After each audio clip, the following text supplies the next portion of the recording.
ulama itu melihat mati itu akhir dari segala maksiat atau potensi maksiat.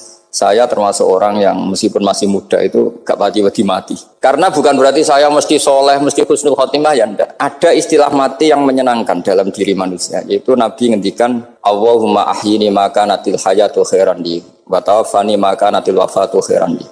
Sebagian doa, Allahumma ja'alil hayata ziyadatan li fi kulli khairin wal mauta rohatan li min kulli syarrin. Jadi mati itu akhir dari maksiat saya atau akhir dari potensi maksiat saya. Sehingga kata Sohibul Hikam, kamu harus percaya diri bisa selamanya tidak maksiat lagi. Orang kan tanya, masa manusia tidak bisa maksiat lagi? Ya bisa saja kamu pas toat terus mati, berarti sudah tidak bisa maksiat. Jadi ulama itu melihat mati itu akhir dari segala maksiat atau potensi maksiat. Ya, di sini hebatnya lagi-lagi GNU itu. Bohong fasik gendong kayak apa, kalau mati saya deh. Tombone menang kabeh, saya dia menang kabeh. Sesuai kiai ini saya nih mun mboten saged maling, mboten saged korupsi. Oh nggih saya ini.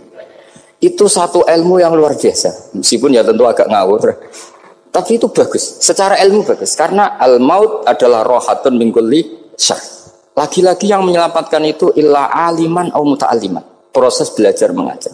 Saya baca banyak tentang halal haram dalam kitab Imam Ghazali itu tak ulang berkali-kali. Saya tuh dulu ya gak paham karena kitab paling susah di bab Imam Ghazali itu menurut saya kitabul halal wal haram. Termasuk bagaimana cara ngelola amwalus salatin yang terkenal korup sementara menyumbang kamu sebagai jaizah, sebagai hadiah untuk para kiai atau untuk para guru. Itu perdebatannya ulama itu macam-macam. Ada yang bilang haram karena itu potensi haram atau memang benar-benar haram. Ada yang bilang boleh karena kalau yang pakai kamu untuk kebaikan, kali dipakai mereka ruwet. Kebetulan yang partai ini lebih besar, ya alhamdulillah. Terus dikiaskan sama ghanimah. Lagi-lagi karena baca, saya itu pernah ditanya seorang dosen di Jogja, Gus saya ini muslim mulai kecil dan saya peneliti, saya pernah sekolah di mana-mana. Yang ganjil dari saya tentang Islam itu satu, yaitu ghanimah. Kok kayak Islam tuh rampok gitu ya, perang sudah orang kafir tuh kalah, hartanya diambil gini-gini. Ya ghanimah. Terus saya memberi analogi, kalau ada garong ke kamu, bawa senpi, bawa pedang, terus kamu mengalahkan garong itu, alat-alat itu kamu kembalikan apa kamu sita? Ya saya sita, nanti dipakai garong lagi. Ya kira-kira seperti itu. Kalau dikembalikan ke orang kafir berarti menjadi kekuatan kekafiran lagi dan itu harbi. Dia baru nerima. Lagi-lagi ini barokahnya baca. Makanya saya diminta sama sini, ya saya tentu faktor hormat karena bapak saya memang dulu ngaji sama Badullah. Mbah saya itu terkenal wali, yang bapaknya bapak. Itu kalau kesini nyifati Badullah pun satu. Nur di situ mondok gini itu enggak apa-apa. Pondok elek lah, kiaimu wali. Zaman itu bapak itu di kamar kursi ya masih ada kakinya. Saya dulu sering dijak ke sini sama bapak. Jadi mbah saya itu terkenal wali dulu. Jadi mbah saya itu tirakat terus sampai kapundhut itu poso terus. Kebetulan cucunya agak niru. Saya tidak niru itu karena itu Gus Zaki. Memang disuruh tidak niru. Kata mbah saya kira usah tirakat, terus tak tirakati aku. Itu. Jadi saya Mbah Mun juga gitu. Kowe haram tirakat, tak tirakati aku. Saya senang sekali. Tapi tua-tua kok mikir butuh. Nah, terus nirakati butuhku sopo. Jadi mulai jadi kiai betul Mas Nadif saya ini sudah mulai mikir butuh. Karena saya ini termasuk orang yang kecelok alim yang enggak banyak orang menghormati karena sudah diramal sama mbah-mbah. Di dulu mbah saya Mbah Nur Sam itu, kakak saya itu SMP SMA, kakak saya yang kedua juga SMP SMA. Mbah saya itu Mbah Nur Sam itu yang nganterkan bapak ketika mondok sini itu, yang ikrar karo Badullah wali Mbah Nur Sam, ahli tirakat, ahli puasa. Itu bilang Nur, anak sing iki aja pondok, aja sekolahno. Sumben sing ngalim ku anak sing iki. Ketika saya hampir tamat SD sama mbah saya Tuban, mbah saya Narukan juga di Sabdo begitu. Singkat cerita saya mondok sarang. Mondok sarang pertama langsung dikenal Mbah Mun, wong anak kiai jadi langsung dikenal. Didoni macam-macam terus dadi wong alim juga ada yang ngelem. Biasa aja untuk dongane sepuh-sepuh.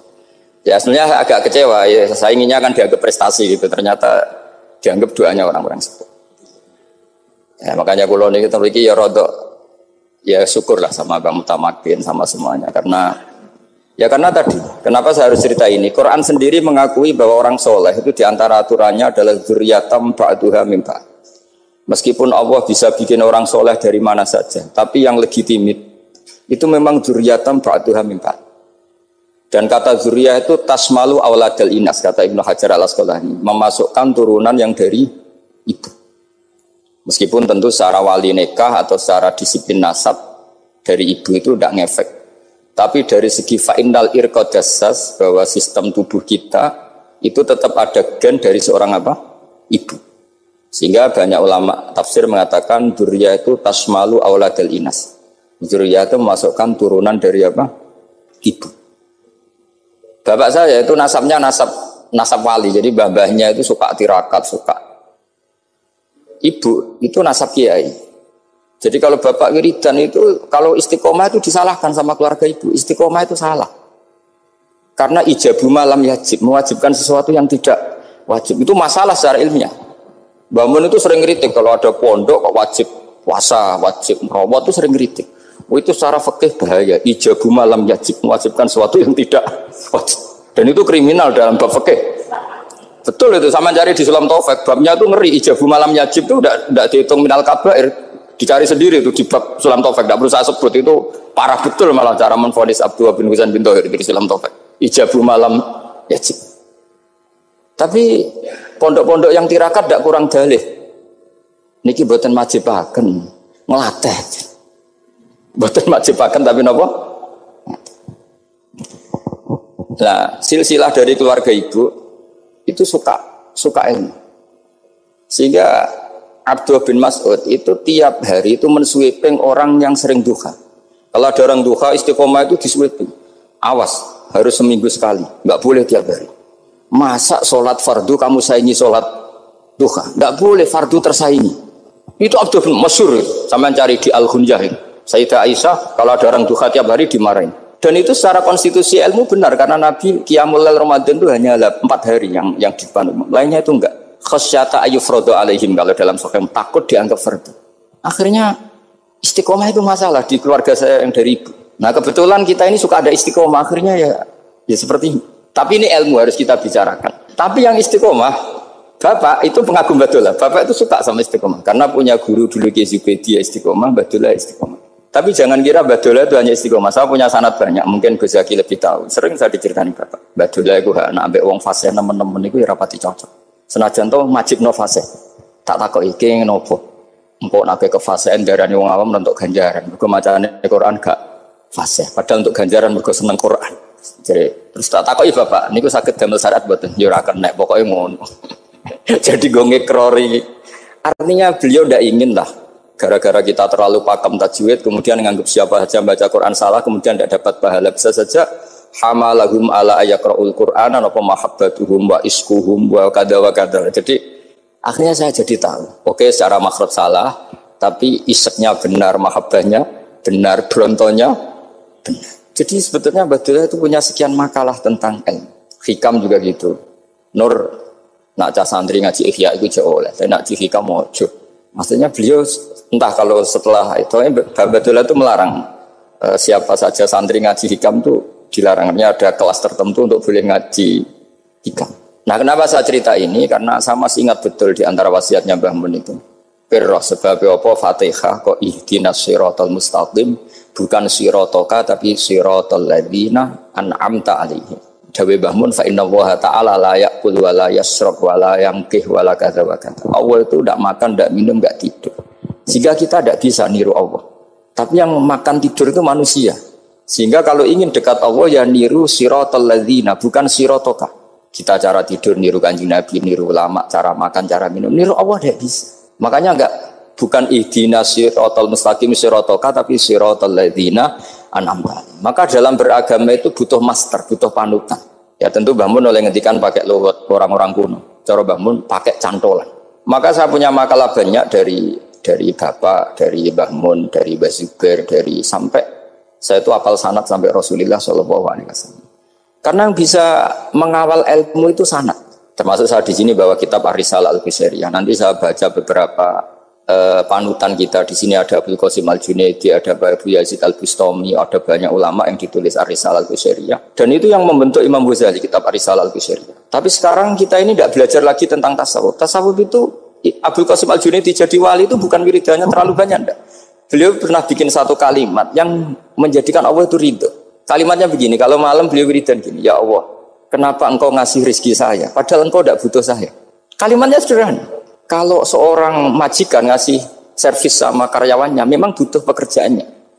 Orang tua ke anak butuh kasih sayangnya.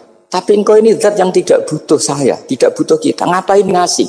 Jadi punya sisi betapa Allah itu luar biasa. Wong tidak butuh kok. Ngasih itu kan luar biasa.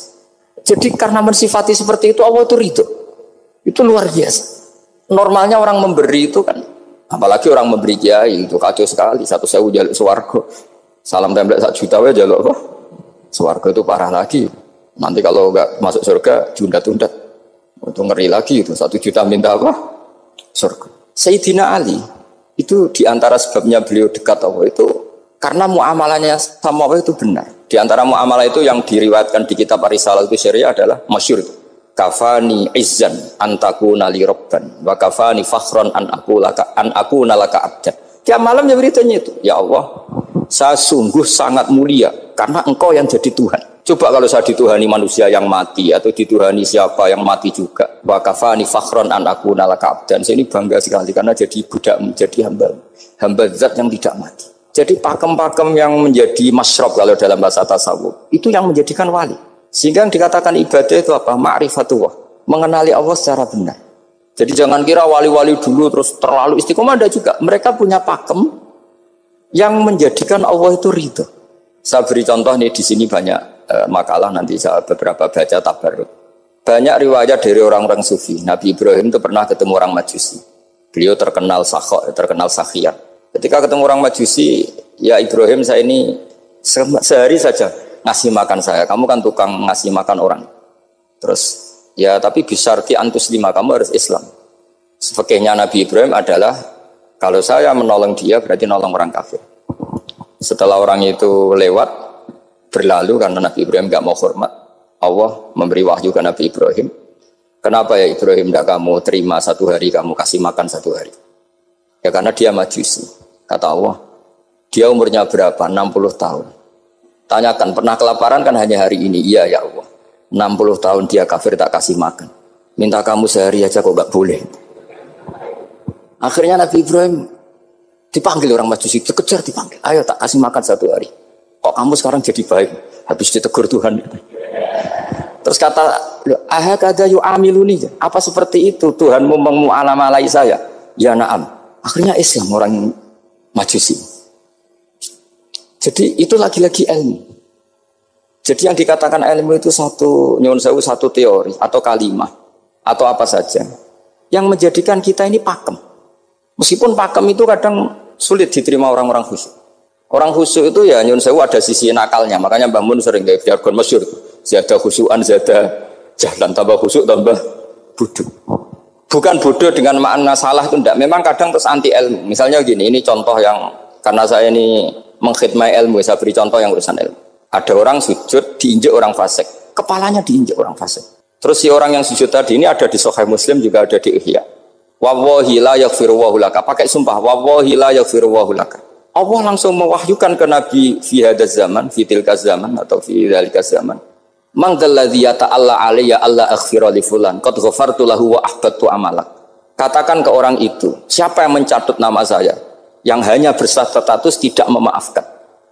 Itu enggak fair. Saya ini Tuhan kok bisa yaghfir, bisa yu'adzib. Kok sifat saya tinggal 1 yu'adzib itu gimana? Dicatut separuh itu Allah tidak terima. Tapi kalau kita baca Quran, saya ini sama orang fasik ya benci. Saya ini orang soleh, setidaknya pura-pura soleh lah. Karena di depan para kiai. Tapi mau tidak mau. Ketika Allah mensifati dirinya tentang orang munafik gimana? Wa yu'adzibal munafiqina insa'a au jatuh. Ini cocok tidak cocok. Potensi memberi tobat itu ada. Meskipun sama kalau orang munafik, tapi ya tetap bacanya wa yu'adzibal munafiqina ya insa'a au jatuh. Rasulullah kayak apa bencinya dengan Wahsy karena qatilu Hamzah. Tapi Nabi tunduk sama konstitusi Quran. Laisa laka minal amri syai'un aw yatuba alaihim aw yu'adzibah. Akhirnya Allah malah memberi tobat sama qatilu Hamzah yaitu Wahsy. Ini pentingnya baca lagi. Kalau kita tidak baca hanya khusyuk saja, tidak baca, pasti sama orang yang menginjak orang sujud tadi, yang injak pasti salah enggak dimaafkan. Bongso pasti. Pertanyaannya adalah, betulkah Allah punya sifat 1 yaitu yu'adzib? Makanya kalau kita baca misalnya baca Quran walillahi mulkus samawati wal ardh ya sudah yaghfiru liman yasha wa yu'adzibu man yasha. Kalau nuruti rasa kita ya inginnya ke kita yaghfir, ke orang lain yu'adzib. Tapi Tuhan kan enggak terima. Saya ini Tuhan kok didikte makhluk saya ini gimana? Enggak bisa. Sehingga ya ini lagi-lagi ilmu, lagi-lagi ilmu. Makanya saya cocok tidak cocok itu suka baca. Saya suka sekali baca, mulai ulama dulu, ulama modern, setengah dulu. Mulai ulama yang kedunian sampai setengah kedunian. Suka. Saya dulu tuh gak suka uang. Karena saya memang tadi, mbah saya dari bapak itu wali mas tadi. Kalau tadi Mas Nadif jujur, mulai Mbah Soleh itu suka bully mertuanya. Jadi saya alhamdulillah dia jujur. Jadi Mbah Soleh itu menantunya Raden Asnawi. Itu ya bully-bulian sama ini terus ditiru beliau ini. Itu gak suka sebenarnya. Saya itu ya pokoknya tadi kalau orang daftar wali itu kan gak suka sama. Karena mereka nangis ketika Allah menghentikan wa aqridu atau ayat-ayat anfiku atau orang baik disifati wa aqridu wa qardan hasanah. Itu hadal khitab li ahlil jibdi wasarwah. Ini khitab untuk orang kaya. Kalau isin Gusti jenengan nampen ngongkon infak kok kalau diinfaki. Jenengan nampen ngongkon ngamal kok kalau di ngamali. Jadi maka yuhibbunal mal, mereka tidak suka harta. Walakin diana luladzatal khitab bil infak, dan itu harus kaya dulu untuk bisa infak. Jadi itu uniknya. Akhirnya saya Imam Sa'roni penting juga kaya. Jadi wali untuk suka harta itu nunggu diperintahkan Allah. Alhamdulillah kita tidak, sudah wali dulu karena sudah senang harta wali. Jadi kayaknya keren kita dibanding wali-wali itu. Artinya wali itu tahu pentingnya harta setelah jadi wali. Kita alhamdulillah mulai kecil sudah tahu pentingnya harta. Kayaknya kita lebih wali. Imam Syafi'i itu dulu gak suka sama orang kaya. Saya berkali-kali ceritain. Karena dia dididik Sufyan As-Tsauri, Sufyan bin Uyainah. Tapi ketika ketemu Imam Malik itu kaya raya. Meskipun dia hidupnya sederhana, tapi kaya raya. Pas beliau mau, Imam Syafi'i dia agak-agak sopan kalau sekarang tanya, setelah jenengan ilmu yang saya harus ambil siapa? Kata Imam Malik, yang salim saya itu sudah meninggal Abu Hanifah, tapi muridnya masih, namanya Muhammad bin Hasan Asy-Syaibani. Kamu datang ke sana. Semalam itu Imam Malik dikasih uang 500 dinar. Padahal 1 dinar itu 4,25 gram. Bisa dihitung berapa ratus juta. Terus paruhnya dikasihkan Imam Syafi'i. Nah, tidak kasangoni. Pagi-pagi diajak ke Baki. Dulu Baki itu ada kafilah rental unta. Mana kafilah yang mau ke Irak? Kita. Ya sudah ini antar. Tak bayari. Diantar Imam Syafi'i. Diantar ke Imam Muhammad bin Hasan Asy-Syaibani di Irak. Itu ketemu Muhammad bin Hasan Asy-Syaibani pertama itu apa? Beliau itu kalau ngitung uang di meja. Emas-emasnya di meja, uangnya dolar semuanya di meja. Tambah kaget. Ini saya sama Imam Malik ingkar, ini malah lebih parah lagi. Kata Muhammad bin Hasan Asy-Syaibani, "Atajabu min hadza." Kamu kagum dengan ini, merasa aneh? Iya. Ya sudah, ini tak kasihkan orang fasik, tinggo demenan, tinggo judi. Jangan, jenengan saja. Kalau jenengan kan orang soleh dipakai kebaikan, berarti orang soleh boleh kaya. Angsal-angsal kan besar. Semenjak itu Imam Syafi'i kebablasan. Sampai fatwa kiai fakir itu haram. Kiai bisa bikin rumah bagus, bikin rumah jelek, haram. Suasana al-Islam ya Allah wala yulah. Nah, lagi-lagi kebetulan kita sebelum ngaji Imam Syafi'i sudah seperti itu. Jadi ini justifikasi. Lagi-lagi itu ilmu. Saya ulang lagi itu akhirnya saya baca kitabnya Imam Sa'roni namanya Al-Minanul Kubro. Itu beliau cerita wa mimma manallahu alaihi. Kesannya kayak orang sombong. Tapi sebetulnya yang sopan itu yang sombong. Karena Imam Sa'roni bilang, kamu harus memaklumatkan diri kalau antum minal ulama il amilin. Kamu termasuk ulama yang amilin. Terus ditanya sama orang-orang, bagaimana kalau nyatanya ndak? Kamu tadi subuh sholat, iya saya sholat. Kamu tadi zuhur sholat, iya saya sholat. Kenapa ketika kamu maksiat ingat terus, ketika kamu taat tidak ingat? Berarti kamu anggap Allah itu menyesatkan kamu tok, tidak pernah ngasih hidayah sama kamu. Pas delok rondo ning dalan kok maksiat, bar sholat atau syukur, bar zuhur atau syukur, bar asar. Berarti kan nyifati Allah, hari ini Allah ngasih saya maksiat. Sementara lupa kalau Allah ngasih sholat zuhur, sholat asar, sholat maghrib, sholat. Oh sudah di situ Al-Minanul Kubro, orang itu soleh semua. Nah saya itu termasuk orang yang terbentuk oleh kitab Al-Minanul Kubro. Jadi di situ hidup itu enak semua. Makanya saya itu masih ingat dialeknya dua orang alim. Gak perlu saya sebutkan, ini agak sensitif. Karena ceritanya itu ada anaknya Kiai mau nyalek.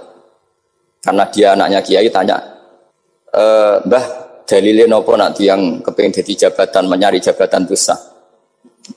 Kalau yang jawab tak sebut gak apa-apa namanya. Jawabnya Mbah Mun, oleh gak apa-apa. Nabi Yusuf juga ada jabatan. Terus beliau baca qalat alni ala khuzainil ardi inni khafifun alim. Nabi Yusuf juga ada jabatan ya Rabb. Didebat sama orang alim. Itu Nabi Yusuf, syariatnya itu mansukhoh bi syariati Rasulullah Muhammad SAW. Setelah tamunya pulang, Mbah Mun dibantah gitu. Dari Mbah Mun gini bilang, anut kiai wae oleh pemenang anut Nabi. Sama singkat kalimatnya. Anut kiai wae oleh pemenang anut. Artinya Nabi Yusuf kan minta jabatan ij'alni ala khazainil ard. Jadi akhirnya semenjak itu fikih-fikih ilmu tadi saya ulang lagi. Akhirnya saya cari, termasuk saya disuruh bangun. Saya golekno dalile nak wong soleh kok oleh jabat. Hatiku, wong dalil kok diorder saya ya sempat. Ternyata saya cari-cari ya tadi am yahsudunan nasa alama atahum wa min fadli faqad ataina ala Ibrahim alkitab wal hikmata wa atainahum mulkan azim. Keluarga Nabi Ibrahim di antara sifat yang disebutkan Allah adalah dikasih mulkan azim. Sebab itu akhirnya kiai Indonesia itu mazhabnya Syafi'iyah semua. Politik ya kerso, jabat ya kerso, proposal ya kerso. Saya ini, maksud saya ini yang menyelamatkan ilmu. Kalau orang khusuk pasti gedeng. Kiai kok gelem proposal, kiai kok para pejabat. Tapi orang ilmu setuju. Nah saya nggak tahu setujunya itu bawaan ilmu apa bawaan nafsu tadi itu yang mulai saya datang. Nah kalau saya kan bawaan ilmu saya baca. Itu bedanya saya dengan Mas Nadif jadi bawaan baca. Karena kemarin saya dibully habis-habisan di Kudus. Saya tidak punya kesempatan bicara di menantunya Neng Mu'ah ya. Wah ini kurang ajar betul orang ini kata saya. Tapi saya nyari sisi positifnya. Kalau saya dibully kan saya madlum. Orang madlum gampang jadi wali. Yang dia bully berarti zalim ya sudah berarti wali saya gitu. Nah supaya dia juga wali sekarang tak bully supaya impas gitu. Jadi ini nolong beliau. Jadi saya 22 hari itu kalau habis subuh ke rumah sakit, tapi kalau asar pulang ngajar. Ya begitu terus. Karena mbah-mbah saya itu sukanya ilmu Masya Allah. Karena ilmu itu penting. Apapun pakemnya para wali itu kalau diingatkan secara ilmu itu terus kayak runtuh. Saya berkali-kali mencontohkan. Dan itu valid, data itu valid. Sufyan bin Uyainah itu orang yang khusyuknya Masya Allah. Gurunya Imam Syafi'i, gurunya Imam Malik. Itu beliau menceritakan dalam kitab Hilyatul Auliya. Nabi Isa itu senangannya itu ceria sekali. Nabi Yahya itu senangannya bersenut, abusan, suka kayak takut akhirat, takut penyakit. Tapi bukan takut corona, enggak ya jelas kan. Saya akhir-akhir ini fatwa, sekarang jangan baca Uwais Al-Qarani, tapi Al-Qarni. Meskipun saya tahu ada yang baca Qarani di kitab-kitab, ada yang baca Qarni. Tapi sekarang wajib dibaca Al-Qarni sementara. Sekali dibaca Al-Qarani itu nisbatun ilah. Iya, jadi makanya ini untuk sementara dibaca, ngikuti yang baca Uwais Al-Qarni. Meskipun di sarah-sarah apa bi fathir ra wakila bi sukun sudahlah sekarang harus ijma dulu Al-Qarni ya, karena kalau Al-Qarani itu akhirnya Nabi Isa ditegur sama Nabi Yahya. Mali aroka dohikan ka'annaka ta'manu min makrillah. Saya melihat kamu kok suka tertawa, seakan-akan kamu merasa aman tidak kena azabnya Allah. Nabi Isa akhirnya balas tanya, Mali aroka abisan ka'annaka tai'asu min rahmatillah taknatu min rahmatillah. Kowe mbesengut wae koyo dunya orang rahmat, anane corona tok. Padahal ya ono mangan, ono guyon, ono nikmat. Dan itu figur besar, akhirnya kita tahu. Dan saya sering cerita juga, setiap dakwah itu Nabi Isa nyari syirarun nas, Nabi Yahya cari khiyarun nas. Tentu alasan Nabi Yahya gampang, berteman orang baik itu baik lah, nyaman, terus akibatnya juga baik. Nabi Yahya enggak.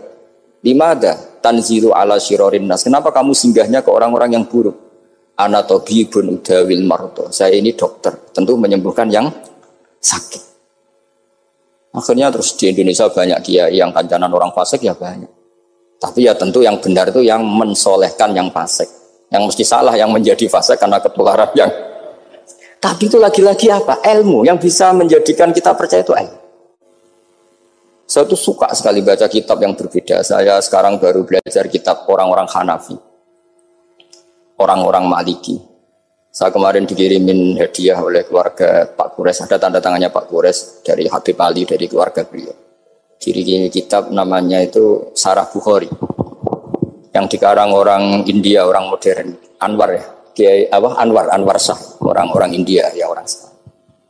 Itu beliau termasuk mujaddid kalau dalam perasaannya orang India. Mensarai Bukhari ya, kira-kira sanadnya Sayyid Muhammad ke beliau itu 3 atau 4.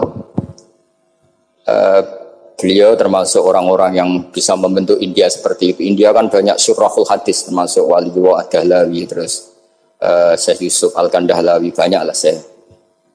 Itu beliau cerita di kitab-kitab itu bahwa ilmu itu harus diungkapkan. Terus beliau cerita banyak tentang kewalian. Sampai dalam cerita kewalian itu unik. Dan terus kayak jadi wali itu gampang sekali. Ya diantaranya itu wali itu mau modal rasido. Sab'atun yudhilluhum wa fi dhillihi wa maladhilla illa dhil. Itu diantaranya itu wa rajulun da'athu imra'atun datu jamalin wa mansibin faqala inni akhafu. Mau modal gak sido. Wis dijak wong ayu menarik muni ra gelem. Modal ra gelem iku iso dadi wali. Iku yudhilluhum wa fi dhillihi wa maladhilla. Ya. Nah, masalah kita ora digelemi lah itu masalah. Itu sangat. Jadi gampang sekali dalam kitab Al-Minanul Kubra. Dan kalau baca itu enak. Misalnya gini. Tentu masa lalu kita yang buruk itu tidak diceritakan orang lain. Dan itu kadang karena gengsi. Tapi kalau melihat hadisnya Nabi itu gampang sekali. Kullu ummati mu'afan ilal mujahirin. Umatku semua itu dimaafkan kecuali yang memperlihatkan salahnya dosanya. Jadi nggak boleh kalau sampean sekolah nggak naik kelas cerita anaknya. Kalau saat dulu nggak naik kelas, kalau punya utang koperasi nggak pernah bayar, nggak boleh cerita seperti itu. Kalau ditanya, bapak dulu pinter nggak? Oh pinter sekali. Harus bilang gitu, pinter sekali. Pernah ranking, pak, ranking sekali sudah nggak apa-apa itu. Meskipun dengan makna yang lugawi ya. Saya dulu iskal. Kan nyon saya ini sering diparani orang yang mau tobat tercerita. Saya dulu sering main perempuan, sering mabuk, tapi sekarang saya mau tobat gini-gini. Karena ini orang awam, tak terima. Tapi saya bilang gini, kamu jangan cerita ke anak kamu. Terus dia cerita, tapi kan saya harus jujur. Karena ilmunya dia baru terlalu jujur itu penting gitu. Terus pokoknya menurut kula ora oleh cerita, pokoknya ora oleh cerita. Ya guys, oke nurut. Setelah itu saya nyari-nyari sarah, termasuk kitab itu. Kok bisa orang yang tidak mujahirin, orang yang menutupi salahnya malah dimaafkan, yang cerita jujur pernah salah malah tidak. Sangat bener. Misalnya seorang bapak cerita, "Cung aku dhisik nak pacaran tak ambung." Misalnya, anaknya mesti suatu saat kan dia puber. Mesti nak ngambung niru bapak ya. Nah, kalau yang cerita itu ribuan atau jutaan.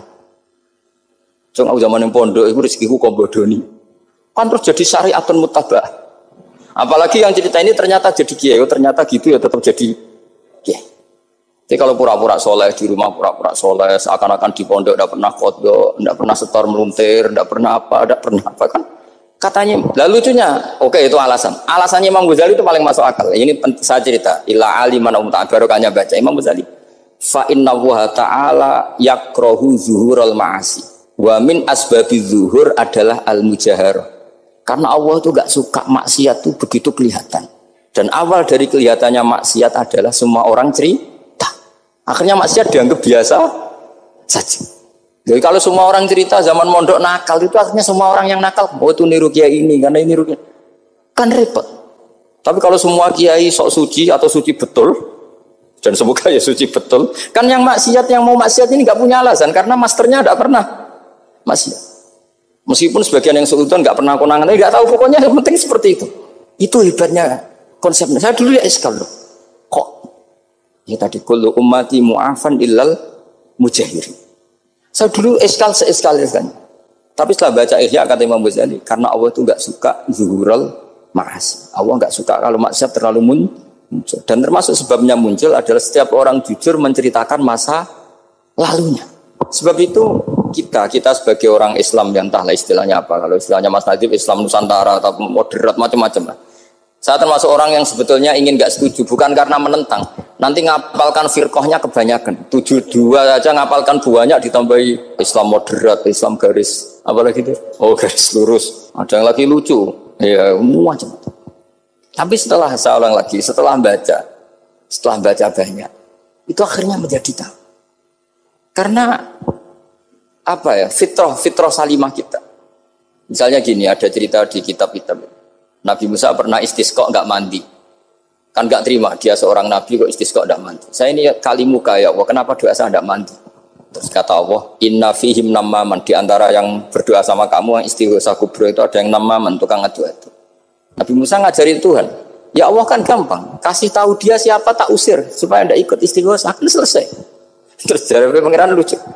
Saya ini Tuhan, anha anin namimah. Saya ini Tuhan yang mengharamkan namimah. Maka saya tidak akan nama. Anha anin namimah wa akunu namaman. Saya ini mengharamkan hadu-hadu kok terus. Dudono sing kan ya sudah Gusti kalau gitu. Lalu solusinya gimana ini? Nanti solusinya gimana Tuhan? Ya sudah kamu nyari hamba saya yang namanya ini. Cari sama Nabi Musa. Ketemu orang namanya Jitum. Ketemu. Setelah ketemu sama-sama nur. Anta Barh, ya saya Barh. Terus anta Musa, ya saya Musa. Kenapa kamu tahu? Dikasih tahu Allah. Ini karena sama satu Nabi, satu wali. Terus saya ini mau istisqa gak mandi, tapi sama Allah disuruh minta doa sama kamu. Itu doanya tuh ngawur sekali, bukan sekedar ngawur sekali. Ya Allah, apa engkau sudah tidak punya stok air sehingga tidak ada hujan? Gitu. Apa angin-angin sudah tidak nurut sama jenengan sehingga tidak bisa menghalau awan untuk menurunkan hujan? Fakah ada Musa ajab tisaw itu di semua kitab. Musa hampir saja jotos, dianggap doa yang enggak sopan. Tapi kata Allah, la tadribhu ya Musa fa innahu adhakani fil yaumi salasa marrat. Dia bisa bikin senyum saya sampai 3 kali kan. Lu soal mereka maksiatuhum la tadurruka. Maksiat mereka itu tidak ngefek ke engkau kok jenengan pertimbangkan. Maksiatuhum la tadurruka. Akhirnya langsung hujan. Jadi kadang doa itu ada yang ngawur. Maksiatuhum, makanya saya itu kadang berani berdoa Indonesia aman. Secara fikih ya kadang kok nak gak ono apa-apa sing maksiat meneh. Kadang yo mikir. Yo nak sing taat meneh, tapi kok nak ono apa-apa sing maksiat yo maksiat meneh.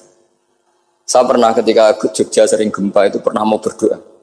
Ya Allah semoga bebas dari gempa, tapi terus saya mikir. Memang kalau nggak ada gempa ya yang sholat aman, tapi yang maksiat juga daripada menggurui Allah sudahlah tidak berani berdoa saja sudah Gusti ini dunia ini jangan pun terserah jenengan. Tapi saya sebagai orang Muslim sing apian kan ya kepengin arham linnas. Boleh dalil lu kangelan, tapi gara-gara baca kibarek tadi maksiatuhum la tadurruka. Maksiat mereka itu tidak bahaya bagi kita. Pun Gusti ra usah kakean pertimbangan pun udan mawon. Udan langsung. Lagi-lagi karena baca. Termasuk di Al-Minanul Kubra itu ada cerita tentang Nabi Isa. Cerita itu tidak hoax, ini kata Imam Sa'roni. Ada orang itu perajin sepatu, perajin sandal. Ya Allah, engkau itu bilang butuh sandal ukuran berapa? Nanti tak bikinkan. Engkau bilang kendaraan kamu apa? Nanti saya yang fasilitasi ada ini. Pakaiannya kalau dames. Apa? Pokoknya saya ingin khidmah sama jenengan. Terus Nabi Isa yang terkenal baik itu, ya faham mabibat sih hampir saja dibukut. Kata Allah, jangan Isa. Dia muji saya sesuai yang dia ketahui. Lagi-lagi baca. Jadi tidak bisa kita mengadili orang lain ini kalimat ini tasbihu wa bil khalqi itu tidak bisa, tidak segampang itu. Kecuali yang ngomong orang-orang Mu'tazilah atau orang-orang Khawarij mungkin kita lawan karena berdasar ilmu. Kena wong lugu rusak. Karena orang lugu itu gimana ya? Seperti Ahmad ditanya, "Kamu mukminah?" Terus dites sama Nabi. Aina Allah? Fa asyarat ila sama. Allah di langit. Coba kalau kamu tauhidkan, Allah la yakhullu fi makanin. Berarti kan masalah itu karena Allah laisa kamitslihi. Saya juga pernah diprotes kiai, kenapa ada istilah senyum, istilah susah. Padahal Allah enggak pernah susah. Tak tanya gitu. Saya kan sering bilang Allah susah, Allah apa. Gus, kok gitu? Padahal Allah kan enggak pernah. Tak tanya, kamu hafal Quran? Enggak. Ya sudah, baca aja ayat falamma asafunan taqamna minhu. Itu doire asafa itu kan asifa ya'safu asafan. Diikutkan wazan afala berarti asafa yuksifu. Berarti kayak dengan ata lah. Ya ata ya'ti ityanan, kalau ingin wazan afala kan ata yu'ti ita. Sama dengan falamma asafu. Mongko sumangsani gawe susah sapa Fir'aun wa qaumuh. Nah ini ingsun. Fir'aun mari ribet, mari aku susah. Aku pengiran ciri tandingi. Intaqamna minhum kata aku. Akhirnya dia itu bilang, jebule ning Quran ya ono istilah Allah susah. Iya sembol aku itu aku hafal Quran dadi spontan bahasaku mbok salah mbok ora iku ono kembarane Quran. Sampeyan masih khusyuk ora hafal Quran akhire yo ngene iki kata saya. Akhirnya jebule ilmu iku penting wis suwe nek ilmu iku penting kata saya. Jadi ini lagi-lagi illa aliman au muta. Jadi saya tuh dapat barokahnya ilmu. Saya sebagai manusia ya takut mati, tapi tadi kalau kadang-kadang melihat mati itu rohah mengkul lisarin. Kita ini meskipun nyun sewu sekarang tidak zina, tidak korupsi, potensi itu tetap ada. Dan yang bisa mengakhiri potensi itu apa coba? Al-maut. Sehingga Nabi ngajarkan kita itu gampang sekali dalam beragama. Ij'alil hayata ziyadatan li fi kulli khairin wal mauta rohatan li min kulli syarr. Lagi-lagi ilmu yang menyelamatkan kita itu. Sehingga Umar bin Abdul Aziz ketika mau meninggal, semua keluarganya nangis. Dia tanya, kenapa kamu menangis? Karena engkau mau meninggal. Memangnya setelah saya meninggal mau kemana? Ila Rabbin Karim, ila Rabbin Rahim. Jadi segampang itu untuk melihat. Nah, tapi kalau kita tidak baca, seakan-akan wah mati ngeri nak mlebu neraka piye. Seakan-akan di alam sana hanya ada neraka. Padahal anak indadzoni abdi daripada nganggep neraka masalah atau eling pangeran kan ini. Lagi-lagi baca. La yamutan ahadukum illa wa yuhsinudzanna billah. Jangan sampai seseorang mati kecuali dalam keadaan husnudzon sama. Saya itu masih ingat Gus Yaki pas Bapak gerah itu tak antar ke Karyadi di Semarang. Itu mau kapundhut itu cek guyon. Jong ape mati mbok gawe ning hotel karena di pavilion. Beliau mau kapundhut cek dungo khataman Quran, baca sabahat khataman. Terus jong tak khataman Quran. Terus ora usah nangis, aku husnul khotimah. Terus kapundhut. Betul kok enak maksudnya santai maksudnya enggak ya rileks aja. Seperti Mbah Mun itu dulu saya tuh ya aku bela wafati sering ketemu. Ya ada hanya saya tentu banyak orang sering ketemu beliau. Jawabnya Mbah Mun, Cung, aku nak mati Selasa berarti aku wong alim, nak mati Jumat berarti aku wali. Kok penak kabeh? Saya sebenarnya ingin tanya, nak Setu Mbah Ahad men. Tapi kok potongannya ora pantes itu. Ketika beliau nyatanya kapundhut Selasa berarti senang status alim. Artinya orang-orang dulu itu Imam Ghazali lebih parah lagi. Ya saya yakin ya semua orang Islam mati itu baik. Imam Ghazali lebih parah lagi. Itu beliau kapundhut. Itu orang yang perjalanannya 3 hari itu sudah datang semua. Sore beliau beli kafan, terus beliau bilang ke adiknya, saya nanti kalau mati yang imami orang ini. Jangan makamkan saya sebelum diimami orang ini. Dulu udah ada WA-nya Mas Najib, udah ada grupnya. Itu ketika beliau sudah beli kafan habis sholat subuh, alayya bil kafni, kafan saya bawa sini. Dikasihkan sama adiknya. Ya Allah, ar-ridho bil intiqal ilal malakil. Jadi saya sudah ridho kalau ketemu engkau. Terus kapundhut. Adiknya bingung karena orang yang ditunjuk itu harus 3 hari perjalanan. Ternyata datang semua terus. Kok kenapa engkau datang? Ghazali wis kandha aku wingi 3 dina yang lalu. Jadi aku langsung perjalanan. Pamit sudah.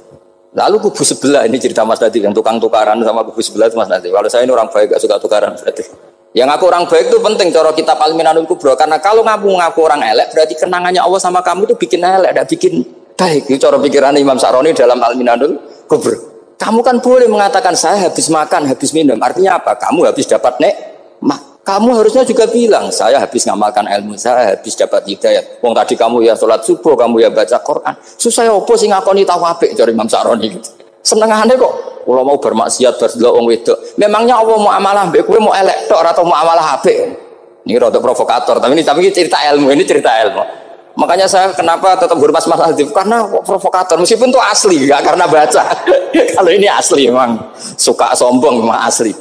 Tapi apapun itu kan tahu ning Mesir. Jangan-jangan bacanya itu. Saya baca kitabnya dia ke makomnya Imam Sa'roni kan orang pernah ziarah. Nah, makanya potensinya seperti itu. Jadi saya terus dulu saya itu nih Gus Yaki, bapak itu SK. Bapak itu seneng kancanan wong mlete timbang wong sopan. Saya dulu ya SK. Bapak itu kancanan wong mlete itu. Suatu saat bapak wafat, si pendereknya bapak yang mlete ini tak kancani. Marah tuh orangnya. Tangan-tangan bener wong mlete. Jadi kalau tak tanya, mau sarapan Mbah wongnya sepuh. Oh wis lho Gus, esuk-esuk wis kudu sarapan wajib. Wis rokok, oh wis. Ternyata dia lebih gampang ngitung nikmat. Kok gak kerja kan? Aku nang masjid di 10.000 kon ngino wong kerja ora usah di 10.000 wis rojo iso mangan iso ngombe. Lha opo ngamula wong liya? Kan kok bener sesuai. Sementara sing sopan kurang ajar. Mbah mun mangan. Terus ngenteni kerja angel kabeh mboten panen men ngenes. Kaya Allah ora tau mar. Tak akhirnya Bang. Oh mungkin karena ini Bapak. Jadi akhirnya sesuai ora pati. Kancanan wong sopan-sopan. Ternyata orang sopan ya kacau juga mau eling sisi panen akeh tak tahu. Mbah panen kathah. Mboten Gus namung meniki. Pokoknya meluh terus. Jadi makanya ini kan apa-apa kalau berlebihan itu. Seperti saya pernah ditanya, kalau orang Jawa Timur itu hormatnya sama kiai, kalau sama orang biasa itu kurang hormat. Kalau orang Solo itu sopan-sopan, tapi ya sama-sama ada masalah. Kalau ada kultur semuanya sopan, nanti ya hum yukrimuna aliman wa fasikon wa solihan wa tolihan. Soleh, sopan yang berlebihan akhirnya Sampai pernah ada seorang kiai latihan. Ini kisah nyata. Wong itu teman saya. Ketemu orang Solo dihormati. Sempat GR, barokahnya ilmu saya dihormati orang. Bareng sama orang fasik, orang macam-macam ya dihormati yang sama. Jebule padha wae kan gitu. Artinya gini, kalau akhlak itu benar-benar kelebihan, tapi kalau berlebihan la farqa bainal alim wal jahil wal fasik was saleh wat thaleh, karena semuanya dihormati. Tapi kalau misalnya ada Jawa Timur yang membeda-bedakan manusia, kadang kita ini juga beratnya semua itu ibadullah, semua iyalullah, semua. Jadi terus kita ini mikir yang benar yang mana? Setelah mengkaji ilmu, lagi-lagi setelah mengkaji. Nah makanya saya ingin sekali ilmu ini harus dikembangkan terus. Karena saya kenalnya Mbah Dola, Mbah Sahal, semua masyayikh ini min haitsul ilm. Karena ilmu ini yang cukup. Islam itu enggak bisa dikawal dengan khusyuk, enggak cukup. Yang bisa mengawal Islam itu hanya. Sebab itu fa'alam annahu la ilaha. Makanya orang Khawarij itu kata Rasulullah syarrul khaliq. Kenapa orang Khawarij dibenci Nabi? Karena suka khusyuk, suka ibadah tapi tidak suka ilmu.